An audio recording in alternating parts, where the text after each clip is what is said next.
এর মধ্যে অত্যন্ত উৎসাহ উদ্দীপনা আছে। মানুষ তার গণতান্ত্রিক অধিকার ভোটটা মানুষ প্রয়োগ করতে চায়, কিন্তু এরই ভিতরে গতকাল রাত্রে অনেকগুলো অনাকাঙ্ক্ষিত ঘটনা ঘটেছে যা আমরা বিভিন্ন নিউজ মাধ্যমে দেখেছি, এবং গাড়িতে বসে আমি নিউজ মাধ্যমে দেখছিলাম যে একই ধরনের ঘটনা অনেক জায়গায় ঘটছে কিছু রাজনৈতিক দল বা তাদের সদস্যদের দ্বারা। আমরা প্রত্যাশা করছি যে আইন শৃঙ্খলা বাহিনী তারা গত রাত্রেও চেষ্টা করেছেন, আজকেও নিশ্চয়ই তারা তাদের সেই চেষ্টা অব্যাহত রাখবেন যাতে মানুষ জনগণ একটি শান্তিপূর্ণ অবস্থায় তাদের ভোট প্রদান করতে পারেন। কারণ গত এক যুগেরও বেশি সময় ধরে মানুষ এই অধিকার থেকে বঞ্চিত ছিল। মানুষের মধ্যে অত্যন্ত উৎসাহ উদ্দীপনা আছে। আমি সকলকে আহ্বান করব, আসুন আমরা সকলে মেনে চেষ্টা করি মানুষ যাতে শান্তিপূর্ণভাবে সুন্দরভাবে তাদের এই অধিকারটি প্রয়োগ করতে পারে, এবং আমরা সকলে মিলে একটি আমাদের প্রত্যাশিত সুন্দর বাংলাদেশ আমরা গড়ার উদ্যোগ গ্রহণ করতে পারি। তাহলে জয়ের ব্যাপারে আমরা আলহামদুলিল্লাহ আমরা কনফিডেন্ট, আমরা আশাবাদী জয়ের ব্যাপারে।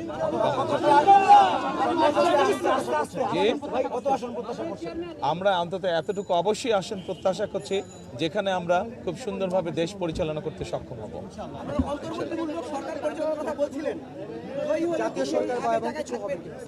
আমরা বলেছি যে আমরা যে সকল রাজনৈতিক দলকে একসাথে নিয়ে আমরা আন্দোলন সংগ্রাম করেছি, আমরা চাই আমরা কম বেশি সকলকে নিয়ে একসাথে দেশ পরিচালনা করতে।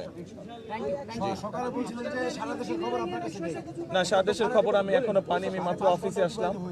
আমি 5 ঘন্টা অতিবাহিত হয়েছে, কিন্তু আমি তো ঘুরছিলাম এতক্ষণ, বিভিন্ন জায়গায় আমি গিয়েছিলাম, কাজে আমি খবর নিতে পারিনি। এরই ভিতরে আমি মোবাইলের মাধ্যমে যে বিভিন্ন আপনারা যারা সংবাদ মাধ্যম আছেন আপনাদের বিভিন্ন খবরগুলো আমি দেখছিলাম, আপনাদের খবরেই দেখলাম আমি যে বিভিন্ন জায়গায় এখনও কিছু অপ্রত্যাশিত ঘটনা ঘটছে। কোনো একটি রাজনৈতিক দল এখনও কিছু অপ্রত্যাশিত ঘটনা তারা বারংবার ঘটিয়ে যাচ্ছে। কাজে আমরা চাই না যে এসব ঘটনা ঘটুক।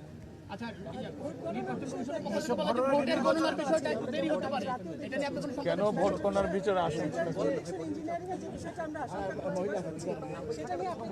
আমরা মনে করি যে মানুষ যদি বেরিয়ে আসে, সাধারণ মানুষ, এই দেশের মালিক হচ্ছে মানুষ, এবং তারা যদি বেরিয়ে আসে, তারা যদি তাদের অধিকার প্রয়োগ করে, ভোট সংখ্যা যত বেশি বাড়বে, ভোটারের সংখ্যা যত বেশি বাড়বে, আমরা বিশ্বাস করি যে সকল ধরনের ষড়যন্ত্রকে প্রতিহত করা যাবে।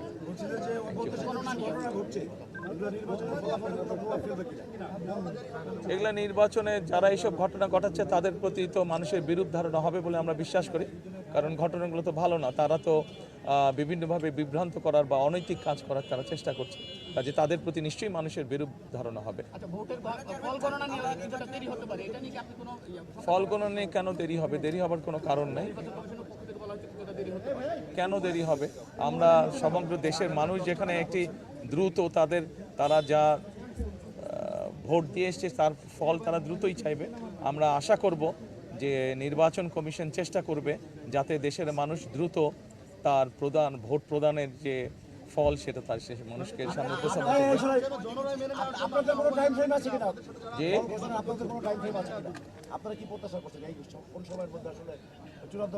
দেখুন, আমরা 91 সালে দেখেছি নির্বাচন, আমরা 96 সালে দেখেছি, 2001 সালে আমরা নিরপেক্ষ নির্বাচন দেখেছি। স্বাভাবিক একটি তো সাধারণ টাইম ফ্রেম তো আছে। আমরা প্রত্যাশা করব যে সেই টাইম ফ্রেমের মধ্যেই জনগণ রেজাল্ট জানতে পারবে।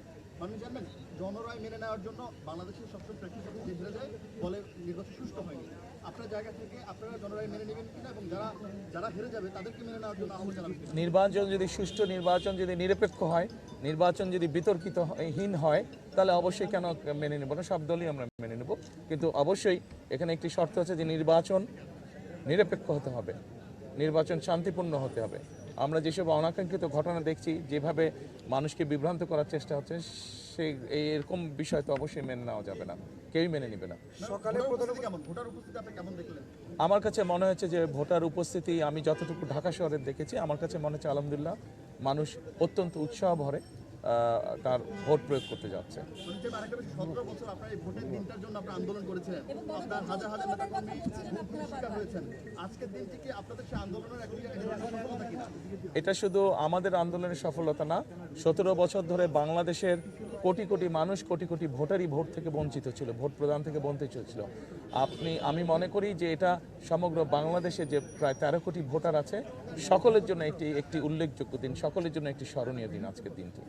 ধন্যবাদ, সকালে ভালো থাকবেন। Thank you.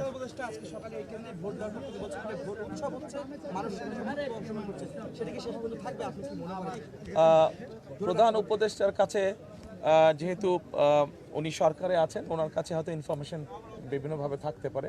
আমি যেহেতু এখনও সেভাবে সারা দেশে ইনফরমেশন জানেন, কাজে আমি এ ব্যাপারে বলতে পারবো না। আমি শুধু ঢাকা শহরে যতটুকু দেখেছি, আমি তো বললামই যে মানুষের মধ্যে উৎসাহ উদ্দীপনা আছে। আমরা বিশ্বাস করি গত 2 দিনে যেভাবে দেখেছি মানুষজন লঞ্চ, স্টিমারে, ট্রেনে, বাসে করে বিভিন্ন উৎসাহ নিয়ে দেশে ফিরে গিয়েছে, যার যার এলাকায় ফিরে গিয়েছে ভোট প্রদানের জন্য। আমরা প্রত্যাশা করি যে সেই উৎসাহটার প্রতিফলন আজকে নিশ্চয়ই থাকবে বিভিন্ন জায়গায়। জামাত ইসলামের বেশ কয়েকজন এজেন্ট বা সদস্য তারা অস্ত্র নিয়ে ধরা পড়েছে, টাকা নিয়ে ধরা পড়েছে, এই বিষয়গুলো নির্বাচনকে আসলে অনেকটা প্রশ্নবিদ্ধ হয়ে আজকে সকালেও আমি কোনো একটা নিউজে দেখেছি, আজকে সকালেও বোধহয় ঘন্টা 2 আগেও এর একই ঘটনা ঘটেছে। ধন্যবাদ সাংবাদিক ভাইরা, ভালো থাকবেন সকলে। আসুন আমরা চেষ্টা করি।